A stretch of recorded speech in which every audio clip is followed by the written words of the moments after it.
उत्तर प्रदेश के मुख्यमंत्री के साथ ये तीन लड़कों को जरा देखिए। ये कुणाल पांडे हैं, ये सक्षम पांडे हैं और ये आनंद चौहान।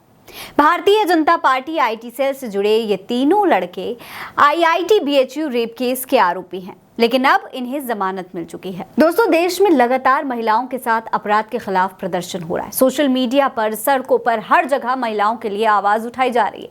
लेकिन वहीं दूसरी तरफ वाराणसी के आईआईटी बीएचयू में बीटेक छात्रा से गैंगरेप के 2 आरोपी 7 महीने के बाद रिहा हो चुके हैं।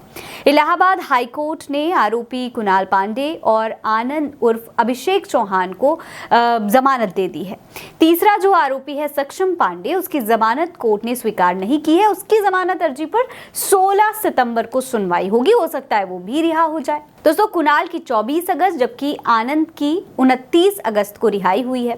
पड़ोसियों के मुताबिक 29 अगस्त को जब आनंद रिहा होकर अपने घर, अपनी कॉलोनी में पहुंचा तो उसका जबरदस्त स्वागत किया गया। दोस्तों, कुणाल और आनंद दोनों ही के घर अगल बगल हैं और दोनों घरों में काफी खुशियां मनाई जा रही थी। बड़ी बात यह है दोस्तों कि गैंगरेप के तीनों आरोपी भारतीय जनता पार्टी के आईटी सेल से जुड़े हुए हैं। भारतीय जनता पार्टी के मंत्री, विधायक समेत बड़े बड़े नेताओं के साथ ये संपर्क में है। स्मृति ईरानी हो, चाहे योगी आदित्यनाथ हो, चाहे जेपी नड्डा हो, चाहे अनुराग ठाकुर हो, ऐसे तमाम बड़े नेता और तो और प्रधानमंत्री नरेंद्र मोदी के साथ भी इनकी तस्वीरें हैं।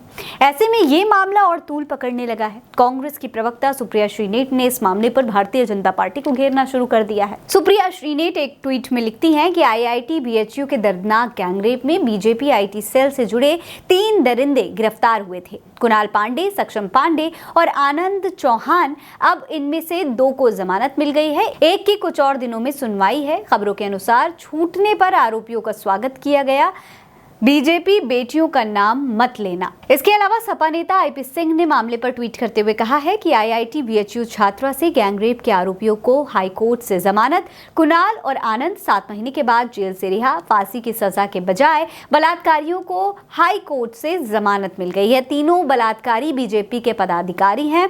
न्यायपालिका भाजपाइयों के लिए रेड कारपेट बिछाकर स्वागत करती है। सरकार के दबाव में पुलिस ने केस कमजोर कर दिया।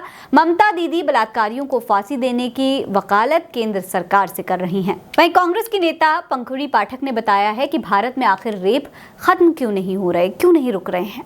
वो बताती हैं क्योंकि आईआईटी बीएचयू गैंगरेप के 3 में से 2 आरोपी भाजपा नेता जमानत पर बाहर आ चुके हैं। पहले उत्तर प्रदेश की सरकार ने इन बलात्कारियों को बचाने का पूरा प्रयास किया था और इन्हें पकड़ने में देरी करी थी और अब कोर्ट ने इन्हें जमानत दे दी है। बलात्कारी राम रहीम और आसा राम को जो वीवीआईपी ट्रीटमेंट मिलता है वो तो आप जानते ही हैं। जब सरकार हर कदम पर बलात्कारियों का संरक्षण करेगी तो कैसे सुरक्षित रहेंगी महिलाएं। दोस्तों, इस हाई प्रोफाइल केस में वाराणसी पुलिस ने 17 जनवरी को गैंगरेप की चार्जशीट दाखिल की थी। पुलिस ने तीनों आरोपियों पर गैंगस्टर एक्ट में केस भी दर्ज किया था। पुलिस ने यह भी बताया था कि तीनों पेशेवर अपराधी हैं। गैंगस्टर केस दर्ज होने के बाद लगातार उनकी जमानत याचिका खारिज हो रही थी। इसको लेकर के दुष्कर्म पीड़िता जो छात्रा थी उसने 22 अगस्त के दिन कोर्ट में तलब किया गया था और वहां पर उसने पुलिस की सुरक्षा में कोर्ट में अपना बयान भी पेश किया था। बीएचयू की वारदात को पीड़िता ने कोर्ट के सामने रखा था।